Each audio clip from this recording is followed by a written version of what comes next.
할렐루야, 반갑습니다. 거룩한 주일을 맞이합니다. 오늘은 또 시간이 가고 또 세월이 가고 8월의 마지막 주일이 되었습니다. 어쨌든 8월 25일인데도 마지막 주일이 되었습니다. 모든 환경을 이겨내고 또 주님의 전에 오셔서 예배드리는 우리 모든 성도님들 또 주님의 이름으로 환영하고 또 축복합니다. 8월 25일이고 8월의 마지막 주일이면 그래도 이맘때는 그래도 가을의 분위기를 조금씩 느낄 수 있어야 될 터인데, 그런데 올해는 이 무더위가 끈질깁니다. 끈질깁니다. 온도가 조금은 내려갔지만 아직도 끈질기게 우리를 괴롭히고 있습니다. 저는요, 이번 여름의 이 끈질김, 이 여름의 온도의 끈질김이 우리의 믿음의 끈질김이 되면 어떨까, 이런 생각을 연결해 보았습니다. 여러분에게도 믿음의 끈질김이 있기를 주님의 이름으로 축복합니다. 우리 옆에 있는 분과 인사하겠습니다. 잘 오셨습니다. 큰 은혜 받읍시다. 네, 오늘 8월의 마지막 주일, 우리 성경 강림 14번째 주일 함께 나눌 말씀의 제목은 똑같습니다. 누구를 본받아야 할까요? 오늘 몇 번째예요? 10번째. 10번째쯤 되면은 이제는 그래도 흔들림이 없어야 되지 않을까? 뭔가 든든함이 있어야 되지 않을까? 뭔가 깨달음이 있어야 되지 않을까? 이런 생각을 해보게 됩니다. 우리는 데살로니가 교회 성도들을 본받자라고 하는 것으로 출발했습니다. 데살로니가 교회 성도들의 모습, 본받자. 그리고 그들이 본받았던 누구? 주님을 우리가 본받자. 그러면서 우리는 함께 은혜를 나누었습니다. 요즘은 로마 군대의 백부장이었고, 그리고 본부장이었던 고넬료를 우리는 본받자라고 하는 말씀을 지금 오늘까지 4주차 이제 전해 내려가고 있습니다. 특히 우리가 고넬료를 통하여서 무엇을 본받을까를 생각을 했습니다. 그것은 경건을 본받자라고 얘기했습니다. 하나님을 경외하는 경건, 기도하는 경건, 구제하는 경건을 본받자, 그렇게 얘기했고요. 그리고 뭘 본받자 그랬나요? 영향력을 본받자 그랬습니다. 온 집안 식구들, 친척들, 친구들, 하인과 부하들에게까지도 누구를 막론하고 경건의 영향력을 보여준 고넬료를 본받으면 좋겠다라는 그러한 이야기를 했고요. 지난 주일에는 고넬료의 겸손을 본받자 그랬습니다. 백성을 많이 구제하면서 자기가 통치하는, 자기가 압제하고 있는 유대 나라 이스라엘 백성들 앞에서 가졌던 고넬료의 겸손을 배우고, 그리고 하나님 앞에서 기도하는 겸손, 베드로 사도 앞에서, 주의 종 앞에서 엎드려 절하는 겸손, 특별히 하나님의 말씀 앞에서 가졌던 겸손, 그 겸손은 감동적인 겸손이었다라고 하는 것입니다. 사도행전 10장 33절을 보게 되면은요, 다 같이 읽어봅시다. 시작. 우리는 주께서 당신에게 명하신 모든 것을 듣고자 하여. 고넬료는 베드로 사도의 말을 무엇으로 들었다? 하나님의 말씀으로 들었다는 겁니다. 사람의 말로 듣지 않았다는 겁니다. 베드로 입에서 나오는 베드로 사도의 이야기로 듣지 않았다는 겁니다. 비록 사람이 말하고 있지만, 비록 베드로 사도가 말하고 있지만, 베드로 사도의 입을 통하여 말씀하시는 그 말씀은 곧 하나님의 말씀을 믿고, 그리고 그 하나님의 말씀 앞에, 베드로 사도 앞에 그는 아주 겸손하였다는 겁니다. 그래서 뭐라고 고백합니까? 우리는 다 하나님 앞에 있나이다. 오늘 이 마음이 저와 여러분의 마음이기를 축원합니다. 우리는 다 하나님 앞에 있나이다. 오늘 이 시간 우리가 고백해야 될 고백임을 믿습니다. 주님, 내가 주님 앞에 있습니다. 내가 하나님 앞에 있습니다. 내가 말씀 앞에 있습니다. 오늘 이 고백이 되기를 소망합니다. 오늘 저를 통하여 주시는 말씀, 여러분이 하나님의 말씀으로 듣고 오늘 고넬료와 같은 마음을 가지고 주님, 제가 하나님 앞에 있고 내가 말씀 앞에 있나이다, 이렇게 될 때에 놀라운 은혜가 임하게 될 줄로 믿습니다. 여러분, 오늘은 고넬료를 통하여서 무엇을 본받으면 좋을까요? 무엇을 본받아야 할까요? 경건이라고 얘기했습니다. 그리고 경건 다음에 뭐라 그랬다고요? 영향력이라 그랬습니다. 그리고 지난주에 뭐였다고요? 겸손이라 그랬습니다. 그러면 오늘은 뭘까요? 오늘은 성령 충만입니다. 이게 고넬료에 대한 결론입니다. 경건, 영향력, 겸손, 그리고 오늘 성령 충만. 이제 이 고넬료에 대한 이야기가 오늘 끝이 날 건데요, 이건 성령 충만이 고넬료의 이야기 가운데 우리가 본받아야 될 아주 중요한 포인트, 성령 충만입니다. 사도행전 10장 44절을 보게 되면 다 같이 읽어봅시다. 시작.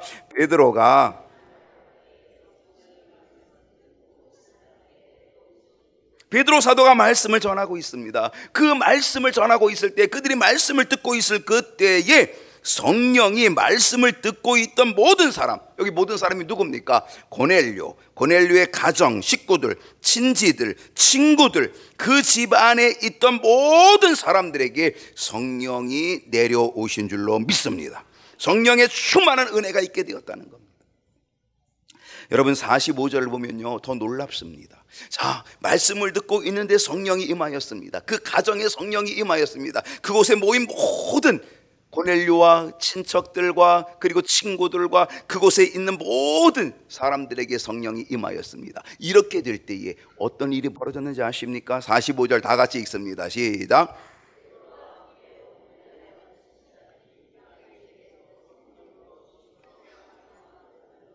베드로가 깜짝 놀랐습니다. 왜 놀란 겁니까? 이방인에게도 성령 부어주심을 보고 놀랐습니다. 베드로만 놀란 게 아닙니다. 베드로와 함께 온 할례 받은 신자들, 여기 누굽니까? 유대교에다가 이제는 믿음을 바꿔서, 이제는 개종해서, 이제는 기독교로 개종한 거죠. 예수를 믿고 하나님을 믿고 예수를 믿는 그런 개종되어졌던 할례 받은, 유대의 전통을 따라 할례를 받았던 개종한 기독교인들, 초기 그리스도인들이죠. 초기 그리스도인들.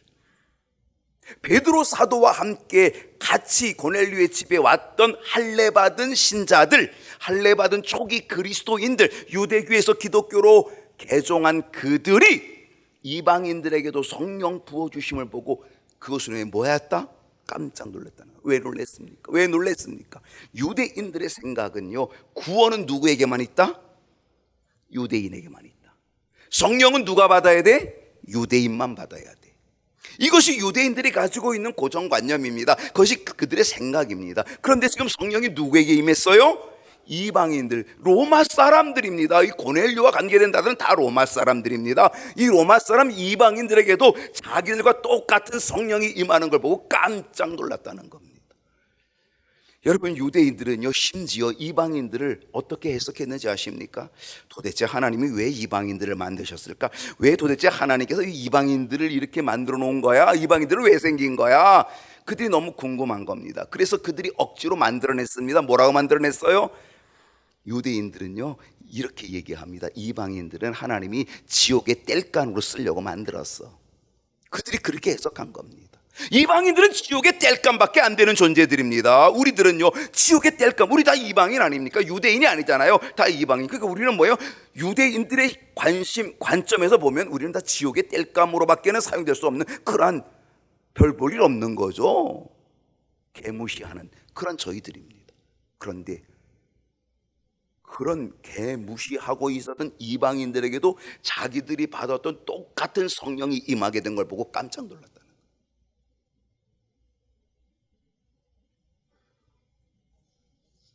이것이 바로 뭡니까? 성령 충만입니다. 고넬료의 가정에 임한, 고넬료의 가정에 초대된 모든 사람들에게 임한 성령 충만함이었다라고 하는 것입니다. 오늘 우리가 고넬료에게서 배울 것이 있습니다. 오늘의 주제지요. 경건을 배우고 영향력을 배우고 그의 겸손을 배우는 것, 그거와 함께 우리는 뭘 배워야 되냐면 성령 충만. 비록 이방인이어도 성령 충만. 오늘 이것을 우리는 배워야 될 줄로 믿습니다. 자, 오늘의 주제입니다. 어떻게 성령 충만할 수 있었을까? 어떻게 고넬료, 이방인인데 베드로 사도가 놀랄 만큼, 초대교회 성도들이 놀랄 만큼 이방인들에게 어떻게 이렇게 성령의 충만함이 있을 수 있었을까라고 하는 것, 어떻게 있을 수 있었나요? 그 첫 번째가 뭘까요? 회개입니다. 회개. 여러분, 성령 충만과 회개는요 아주 뗄 수 없는 관계입니다. 여러분, 성령 충만하기 원하면 회개하셔야 합니다. 회개하며 성령 충만함의 은혜를 얻는 통로가 반드시 일어나게 될 줄로 믿습니다. 사도행전 10장 2절을 보게 되면요, 그가 경건하여, 누가? 고넬료가 경건하여 온 집안과 더불어 하나님을 뭐했다? 경외했다는 것입니다. 여러분, 고넬료는 경건했습니다. 고넬료의 경건은 하나님을 경외하는 경건이었습니다. 그런데 하나님을 경외하기 위해서 반드시 거쳐야 될 과정이 있습니다. 여러분, 고넬료가 그냥 경건할 수 없습니다. 고넬료가 경건한 삶을 살기 위해서는 고넬료에게 반드시 거쳐야 될 과정이 있는데, 그 과정이 뭐냐면 회개입니다. 회개 없이 경건할 수 없습니다. 회개가 돼야 경건한 겁니다. 여러분, 삭개오가 변화가 일어납니다. 그가 회개함으로 변화가 일어나는 겁니다. 그래서 이도 아브라함의 자손이다, 구원이 오늘 이 가정에 이르렀다, 주님이 그렇게 선포해 주었거든요. 그건 뭐냐? 회개를 통하여 경건의 삶으로 연결되어지는 거죠. 그러니까 하나님을 경외하는 경건을 갖기 위해서는 반드시 무슨 과정이 필요하다는 거예요? 회개의 과정이 필요하다는 겁니다. 근데 고넬료는요, 지금까지 어떤 삶을 살았습니까? 로마 신을 섬기는 삶을 살았습니다. 우상을 숭배하는, 하나님이 아니라 로마 신, 우상을 숭배합니다. 로마의 신들이 얼마나 많다 그랬어요? 제가 무지무지 많아요. 그 수많은 신들을 수많은 우상들을 섬겼다는 거죠. 근데 그 우상 숭배에서 그는 뭐 했어요? 회개하고 지금은 하나님을 경외하고 하나님을 섬기는 자가 되었다라고 하는 사실입니다. 놀라운 변화죠. 놀라운 은혜라고 하는 사실입니다. 여러분, 경건에 필요한 것이 뭐냐? 회개입니다. 그리고 회개가 뭐냐? 돌이키는 것이고 변화된 모습입니다. 고넬료는 지금까지 자신이 로마 신을 섬겨던 모든 자신의 삶, 우상 숭배했던 모든 삶을 하나님 앞에 회개하고 이제는 돌이켜서 변화를 받아 하나님을 경외하는 삶으로 살기 시작한 것, 이게 고넬료의 모습이고 고넬료의 경건이고 그리고 고넬료의 회개의 삶이었다는 사실이죠. 바로 이미 고넬료는 그것을 통하여 이미 성령의 충만함을 이미 누리고 있었다는 사실입니다. 사도행전 2장 38절을 보겠습니다. 다 같이 한번 읽어볼까요? 베드로가 시작.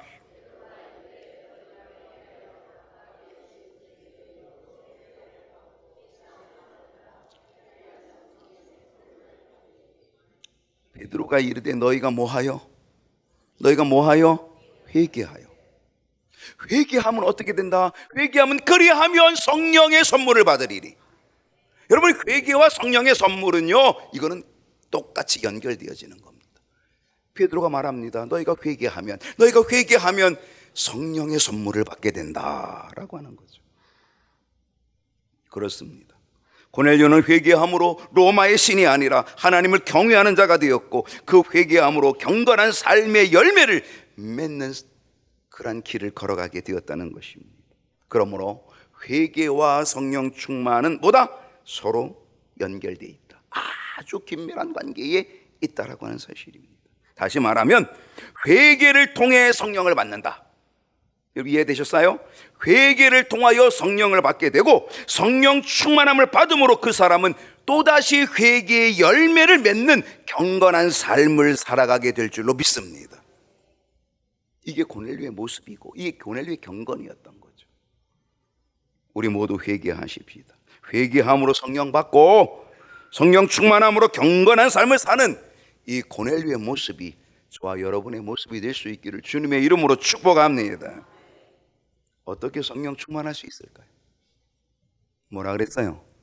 기도입니다. 회개가 성령 충만함과 아주 가깝다면요, 기도도 아주 가깝습니다. 사도행전 10장 2절을 하반절을 보게 되면 하나님께 어떻게 기도했다? 항상 기도했다. 여러분, 고넬료는요 항상 기도하는 사람이었습니다. 여러분은 어떻게 기도하십니까? 항상 기도하십니까? 어쩌다 기도하잖아요. 항상 기도하지 않고 어쩌다 기도하잖아요. 그 어쩌다가 뭐예요? 무슨 일이 꽝 터지면 아이고 천부의 의지 없어서, 그리고 어쩌다 기도하잖아요. 우리는 항상 기도하지 않아요. 우리는 어쩌다 기도해요. 그런데 고넬료는요 항상 기도했다는 겁니다. 여러분, 항상 기도했던 이 고넬료 우리가 본받아야 될 줄로 믿습니다. 사도행전 10장 3절을 보겠습니다. 사도행전 10장 3절 다 같이 읽어볼까요? 하루는 시작.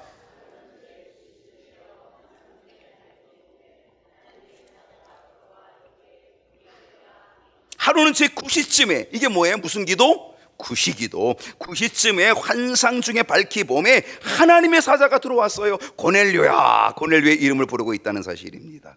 고넬료는요 항상 기도했습니다. 근데 항상 기도하는 고넬료에게 특별한 기도의 시간이 있었습니다. 항상 기도하지만 그에게는 특별한 기도의 시간, 그 기도의 시간이 언제? 구시기도였다는 사실입니다. 그 구시기도 시간, 규칙적으로 하는 특별한 그 구시기도 시간에 고넬료는 영적인 체험을 합니다. 환상을 보게 됩니다. 이미 고넬료는 늘 기도함을 통하여 성령의 은혜가 있었다는 사실입니다. 하나님의 사자가 들어오는 것을 보게 됩니다. 영안이 열리는 역사가 일어나게 되었다는 사실입니다. 그리고 뭐예요? 귀가 열렸습니다. 고넬료야. 하나님의 사자가 고넬료의 이름을 부르는 그 음성을 그가 듣게 되었다는 사실입니다. 여러분, 고넬료가 하나님의 사자를 보게 되는 영안이 열리고 또 하나님의 사자가 자기 이름을 부르게 되는 이 음성을 듣게 되어진 것은 언제였습니까? 언제? 기도 시간이었습니다. 무슨 기도 시간? 구시기도 시간이었다는. 사도행전 10장 30절을 또 한번 봅니다. 자, 30절. 고넬료가 이르되 내가 나흘 전 이맘때까지 내 집에서 무슨 제9시 기도를 하는데, 이 구시 기도죠. 제9시 기도를 하는데 갑자기 한 사람이 빛난 옷을 입고 내 앞에 섰다는 겁니다. 여러분, 고넬료가 영적인 체험을 했다는 겁니다. 환상을 보면서 빛난 옷을 입은 하나님의 사자를 만나는 은혜를 얻게 됐다는 겁니다. 언제? 기도 시간에. 무슨 기도 시간? 구시 기도 시간에 이 놀라운 은혜를 얻게 되었다라고 하는 사실입니다. 그렇습니다. 고넬료는 항상 기도했습니다. 특별히 구시 기도했습니다. 바로 그 시간 놀라운 영적인 체험하게 되었다라고 하는 사실입니다. 그런데요, 여기서요, 이 30절에서 우리가 주목해야 될 아주 단어가 하나 있습니다. 그 단어는 뭐냐면, 고넬료가 항상 기도하고 구시 기도를 특별히 하고 있었지만 그 기도의 자리는 어디였을까? 여러분, 기도의 자리가 어디였을까요? 어디였어요? 어디요? 내 집에서. 남의 집이 아니었습니다. 내 집에서였습니다. 여러분, 남의 집을 기웃거릴 필요가 없습니다. 고넬료가 기도한 자리는 기도원이 아니었고요, 내 집이었다는 거죠.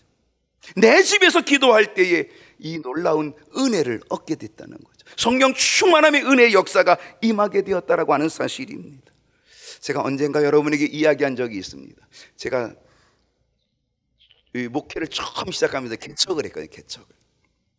개척을 하고 있을 때에 청년들로부터 시작을 한 그 개척이 이제 어른들이 좀 오기 시작을 했습니다. 그 중에 한 분이 오셨는데 박인서 집사님이라는 분이 오셨습니다. 강압 분입니다. 그 집안 내외분이 이제 오셔서 등록을 했습니다. 이분의 직업이 뭐냐면 기아자동차 직원입니다. 기아자동차에서 도장과에서 차를 이렇게 도장해주는, 색을 도장해주는 거기에서 이제 일을 하고 있었어요. 그때는요, 주간, 야간 막교대를 했습니다. 한 주간은 주간, 한 주간은 야간, 이렇게 막교대. 요즘 그렇게 하라 그러면 다 나가 자빠질 겁니다. 그런데 그 당시는요, 그래도 감사함으로 그 일을 했지요. 그래서 주간에 일을 하면 아침에 출근해서 저녁에 퇴근하는 겁니다. 이 주간 일을 하는데 그 저녁에 퇴근하면요, 집에 안 가고 어디로 제일 먼저 오냐? 교회로 옵니다. 그 교회에 와서 기도합니다. 30분 기도하고 때로는 1시간 기도하고 집에 가서, 그리고 이제 저녁밥 먹고 또 이제 자고 내일 아침 또 출근하는 거죠. 예. 새벽은요, 새벽 기도를 또 하고 출근합니다. 그 주간은 그렇게 출근을 해요. 그럼 야간은 어떻게 되냐? 야간은 저녁에 출근해요. 저녁에 주면서 밤새 일하고 아침에 퇴근하거든요. 그럼 아침에 퇴근하면 얼마나 피곤하겠어요. 그럼 아침에 퇴근하면 집에 안 가고 어디로 와요? 교회로 와요. 그리고 교회에 와서 또 30분씩 1시간씩 기도하고, 그리고 집에 가서 아침밥 먹고 좀 자고 또 저녁에 또 출근 또 하는 거예요. 그 일을 하는 거예요. 그런데 이분은 집에 가기 전에 늘 뭐 하는 거예요? 교회에 와서 기도하는 거예요. 규칙적으로 내 집에서, 내 교회에서 규칙적으로 기도하였다는 거예요. 그렇게 기도하는데 어느 날 하나님께서 긍휼히 여겨주셔가지고 그의 입을 열어줘서 막 방언이 터지기 시작합니다. 그러니까 방언이 나오니까 10분 기도하던 게 30분이 되고 1시간이 되고 더 많이 기도하게 되는 거예요. 기도의 사명자가 되어도 더 열심히 기도하고, 그래서 좋은 믿음의 일꾼이 되었다는 거예요. 그분이 30대 초반에 아마 30 간 넘었을 그때의 권사가 됐어요. 얼마나 빨리 된 겁니까, 권사가. 지금은 장로님이 됐습니다. 여러분, 우리가 본받아야 될 것이 있습니다. 그것은 뭐냐면 고넬료처럼 우리는 항상 기도해야 되는 거죠. 우리는 고넬료처럼 구식이란 특별한 기도의 시간을 정하여 기도하는 거죠. 그러면서 우리는 다른 곳이 아닌 내 집에서 기도하는 것, 그럴 때 성령 충만함의 은혜가 우리에게 임하게 되는 줄로 믿습니다. 오늘 이 고넬료의 역사가 저와 여러분에게도 일어날 수 있기를 소망합니다. 어떻게 성령 충만할 수 있을까요? 세 번째는 전도입니다. 고넬료는 영향력을 가지고 있었다 그랬습니다. 경건의 영향력입니다. 근데 고넬료는 이 경건의 영향력을 가지고 뭐 했을까요? 다른 사람들을 전도했다는 겁니다. 여러분에게 뭔가 영향력이 있으면 그 영향력을 가지고 뭐 해야 돼요? 우리는 전도해야 된다는 거. 그가 전도한 사람은 누구였습니까? 먼저는 집안 식구들을 전도했습니다. 집안 식구들. 사도행전 10장 2절을 보게 되면 그가 경건하여 온 집안과 더불어 하나님을 경외했다라고 했습니다. 이 고넬료는 온 집안 식구들을 전도하여서, 자신의 경건의 영향력으로 온 집안 식구들을 전도하여서 그래 다 하나님을 믿게끔, 하나님을 경외하게끔 그렇게 만들어 놓았다는 사실입니다. 24절을 보십시다. 24절을 보게 되면 고넬료는요, 누구를 또 전도합니까? 가까운 친척들, 그리고 가까운 친구들을 전도했다는 것입니다. 고넬료는 자기 식구들뿐 아닙니다. 친척들과 그리고 친구들까지도 전도하게 됐다는 겁니다. 고넬료의 전도의 영향력은 어디까지 미칩니까? 자신의 하인들에게 그리고 부하들에게까지도 이 전도의 영향력을 미치게 되었다라고 하는 사실입니다. 고넬료는요, 자신의 믿음을 자신의 것으로만 여기지 않았습니다. 하나님이 내게 주신 이 은혜, 하나님이 내게 주신 이 믿음은 나의 것만이 아니야. 이 믿음은 나누어야 돼. 이 믿음은 경건의 영향력을 발휘해서 뭐 해야 돼? 전도해야 돼 라고 하는 거예요. 그래서 그는 전도의 영역을 넓혀간 겁니다. 처음에는 어디에서? 가정에서, 그 다음에 어디에서? 친척들, 그 다음에 어디에서? 친구들, 그 다음에 어디에요? 하인과 부하들. 이렇게 전도의 영역을 넓혀가게 되었다는 사실입니다. 고넬료의 전도는요, 성령 충만함을 받기에 충분 필요 조건, 충분 조건이 되었다는 사실입니다. 여러분, 성령 충만하기 위해서 우리는 뭐 해야 되냐? 전도해야 합니다. 이게 바로 조건입니다. 조건. 예. 사도행전 1장 8절 한번 다 같이 한번 읽어봅시다. 시작. 오직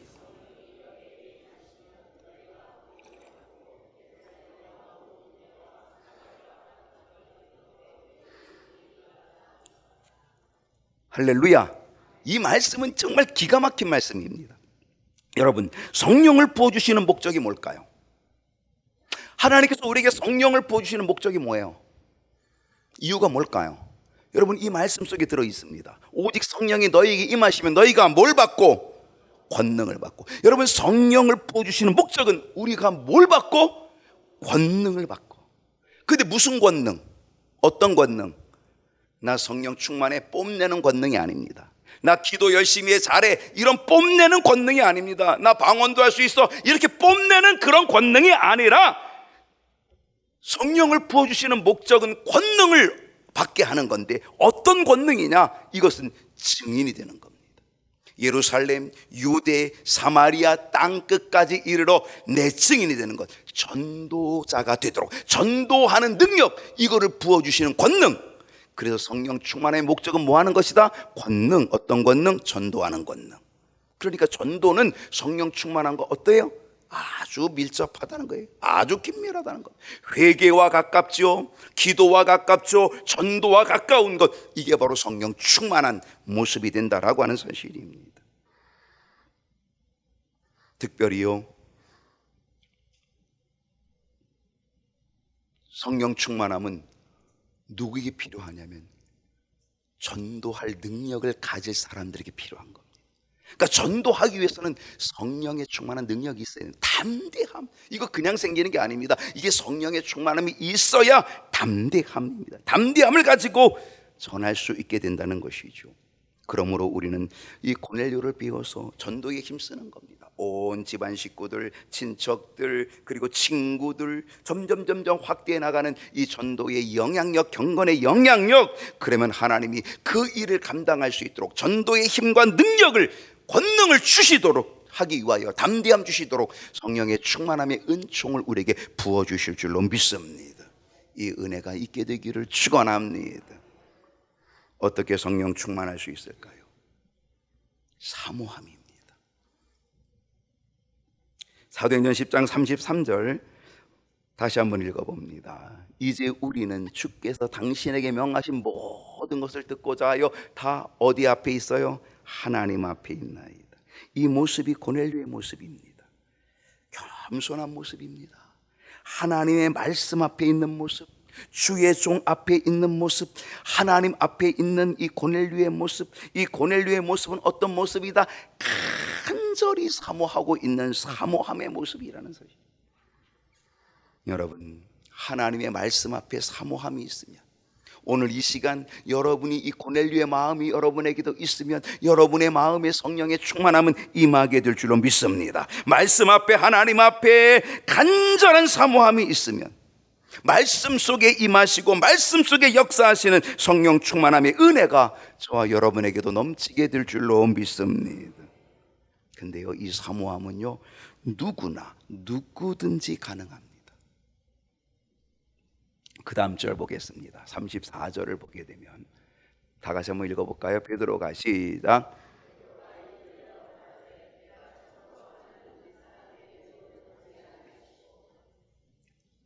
베드로는 깨달았습니다.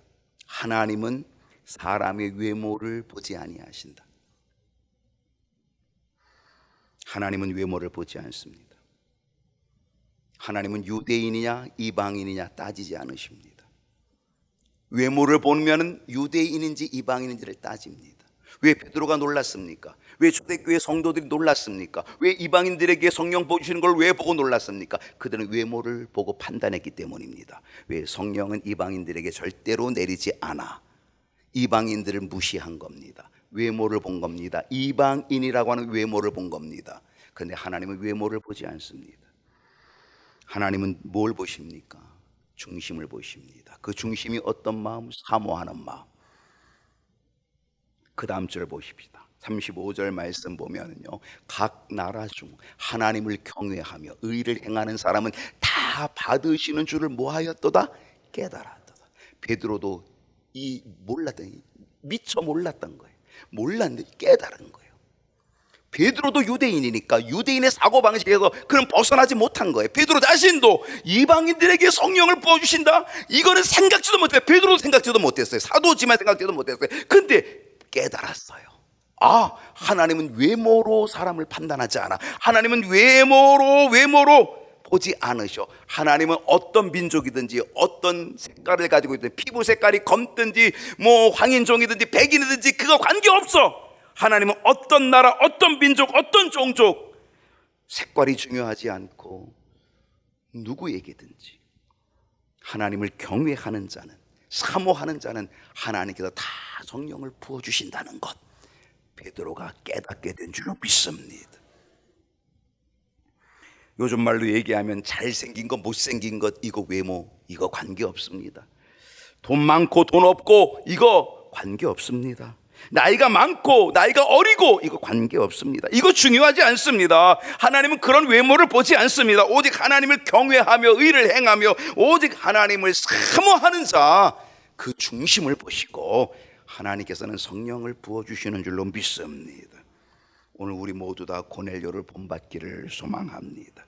말씀 앞에 겸손하게 사모하는 고넬료의 모습, 주의 종 앞에 겸손하게 사모하는 고넬료의 모습, 하나님 앞에 겸손하게 사모하는 고넬료의 모습. 내가 하나님 앞에 있습니다. 내가 말씀 앞에 있습니다. 이 간절함이, 이 사모함이 저와 여러분에게도 있기를 축원합니다. 사도행전 10장 44절 다시 한번 읽어봅니다. 베드로가 이 말을 할 때에 성령이 말씀 듣는 모든 사람에게 뭐하였다? 내려오셨다. 할렐루야. 성령과 함께 경건한 삶을 살아온 고넬료는요, 또다시 베드로 사도를 통하여서 성령의 또 다른 체험을 갖게 됩니다. 또 다른 성령의 체험을 갖게 됩니다. 46절 봅니다. 어떤 체험이었습니까? 이는 방언을 말하며 하나님 높임을 들음이로라. 방언을 말하며 방언이 터졌습니다. 고넬료는요, 이방인으로 성령 충만함을 받은 것뿐만이 아니라 방언이 터졌습니다. 하나님께서는 왜 고넬료에게 이 방언의 은혜를 주셨을까? 거기에 있는 이 로마인들에게, 이방인들에게 왜 성령을 부어주시고 그 성령의 아주 특별한 은사 중에 하나인 이 방언의 사인을 왜 그들에게 허락해 주셨을까라고 하는 거죠. 그것은 뭐냐면 이건 성령의 아주 놀라운 표적 중 하나 아닙니까? 사인 아닙니까? 바로 고넬료에게 필요했기 때문입니다. 이방인은 그에게 필요했기 때문에. 왜냐하면 여러분, 앞으로 이 고넬료가 이 믿음의 길을 걸어가는 것은요, 쉬운 일이 아닙니다. 로마의 신을 버리고 하나님을 경외하고 하나님을 섬기고 하는 이 길을 걸어가는 게 결코 쉬운 일이 아닙니다. 지금은 로마에서 파견 나왔기 때문에 조금 떨어져 나왔기 때문에 조금 자유로울 수 있지만은요, 만약에 다시 로마로 돌아가게 돼서 로마에서 생활하게 된다라고 한다면 또 로마의 풍습 속에 있게 되는 것, 그러니까 그곳에서 믿음을 지키고 하나님을 경외하는 삶을 사는 것, 이거 정말 어려운 일입니다. 거기에서 또 그 민족들을, 자기 동족들을 전도해 나간다라고 하는 것은, 이거는 수많은 환난과 수많은 핍박이 오게 된다는 사실이죠. 하나님께서는 그 환난과 핍박을 이겨낼 수 있는 성령의 또 다른 체험, 성령의 사인을 주셨어요. 그게 방언으로 주신 거죠. 하나님은 왜 내게 방언을 안 주실까? 여러분 염려하지 마세요. 하나님이 나에게 방언을 안 주시는 건 물론 기도하지 않고 뭐 이런 것들이 있겠지만은요, 그래도 방언을 안 주시는 이유는요, 방언이 없어도 여러분의 믿음을 충분히 헤쳐나갈 수 있기 때문에 안 주셔요. 그러나 이 방언의 능력이 없으면, 방언의 체험이 없으면, 정말 이 환난과 핍박을 이길 수 없다면 하나님은 여러분에게 놀라운 그걸 뚫고 나갈 수 있는 능력을 주시기 위하여 하나님은 방언을 주신다는 거예요. 체험을 주시는 거죠. 하나님의 또 다른 표적을 주신다는 사실입니다. 그런데 고넬료는 바로 이 이방의 나라에서, 이제 이방의 땅에서 다시 돌아가서 이 신앙생활을 유지하기 위해, 이 경건을 유지하기 위해서 너무너무 힘든 거잖아요. 수많은 핍박이 오잖아요. 그걸 이겨내기 위하여 하나님은 방언의 표적을 허락해 주신 줄로 믿습니다. 어떤 환난도 이겨내주는 사인이죠. 이 고넬료의 믿음의 행적이 이제 더 이상 없습니다. 기록되어 있지는 않지만 우리는 예측해 볼 수 있습니다. 그는 사도행전 28장이 아니라 사도행전 29장을 써나가는 역사를 이루어갔을 거다. 성령의 역사를 이루어가는 자가 되었을 거다. 그렇게 상상해 볼 수 있다는 사실입니다. 왜? 바로 이 성령의 충만함으로 그렇게 살았을 것이 분명하기 때문입니다. 오늘 우리는 고넬료를 본받아서 우리 모두 다 성령 충만한 이 믿음의 길을 걸어가는 은혜가 있기를 주님의 이름으로 축원합니다. 기도하겠습니다.